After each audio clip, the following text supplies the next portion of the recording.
The oppressors, the colonialists, and those who sought to control the destiny of others used barbaric methods.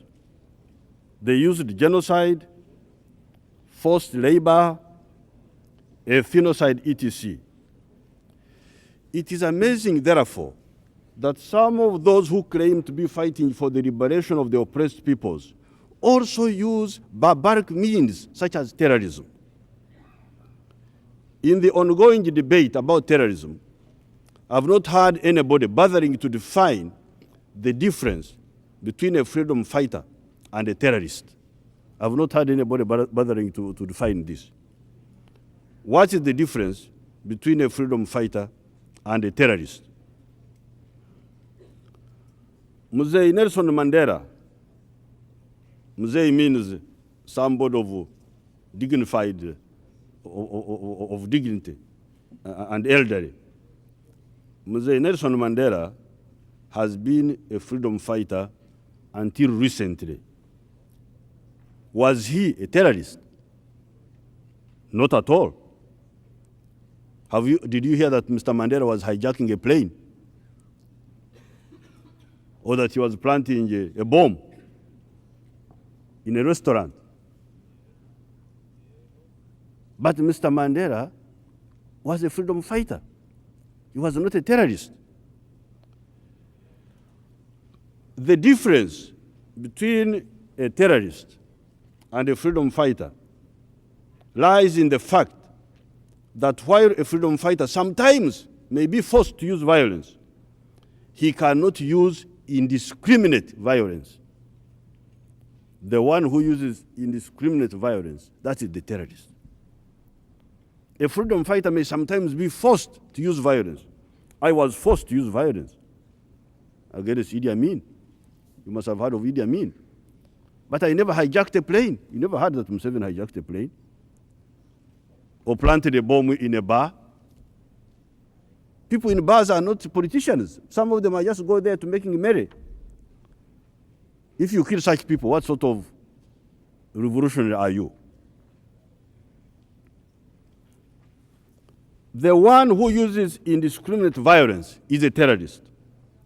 A terrorist does not differentiate between combatants and non-combatants, does not differentiate between civilians and servicemen, does not differentiate between armed servicemen and unarmed servicemen. Because even if somebody is a soldier, if he's off duty, you shouldn't attack him if you say you're a freedom fighter. You shouldn't. It's against the laws of war. He fights a war without declaring one, that's a terrorist. That is why the terrorists hijack planes, plant bombs in populated centers, etc., etc. We normally get technical aid from other parts of the world, from Europe, they always come to give us technical aid. I would like to give you technical aid about freedom fighting, because that one we have done very well. In Africa, since 1961, we fought wars of liberation. In Mozambique, against the Portuguese. In Angola, against the Portuguese. Guinea-Bissau, against the Portuguese. Zimbabwe, against minority whites. South Africa, against minority whites. Namibia, against minority whites. Uganda, against Idi Amin. There was one criminal called Idi Amin whom we had to fight. We, however, never used terrorism. This is on record. We are always fighting combatant to combatant.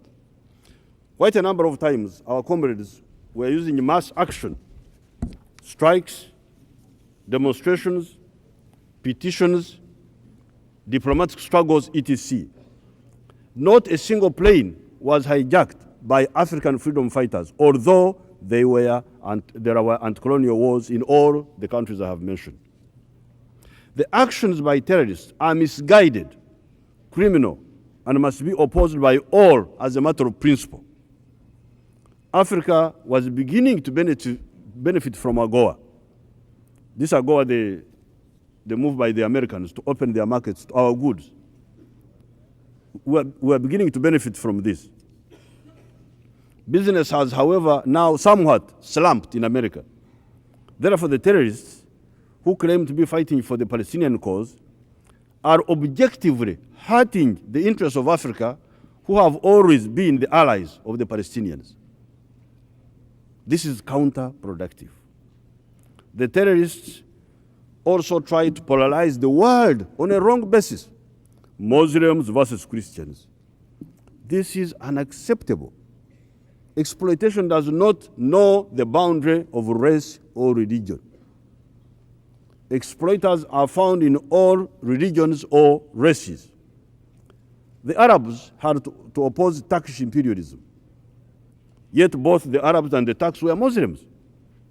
So why did they have to oppose each other? One of the monsters of the last century, Idi Amin, in my country, was a Muslim. We had to get rid of him to liberate everybody, including the Muslims in Uganda. War has been going on in the Sudan for decades. Elements that have been claiming to act in the name of Islam have been the ones taking a wrong position in this conflict, a position of seeking hegemonism among the people of God. I, therefore, this time support the position of the United States, as we did in the Gulf War, in fighting and defeating these reactionaries, profaning the name of freedom fighters. If necessary, all countries of the world opposed to terrorism should contribute troops and finish the job quickly. The coalition against terrorism should be regarded in the same way as the coalition against fascism in the 1930s and 1940s.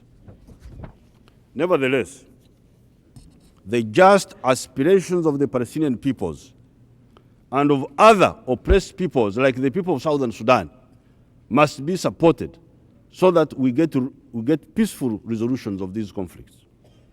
I salute freedom and equality of all peoples of the world.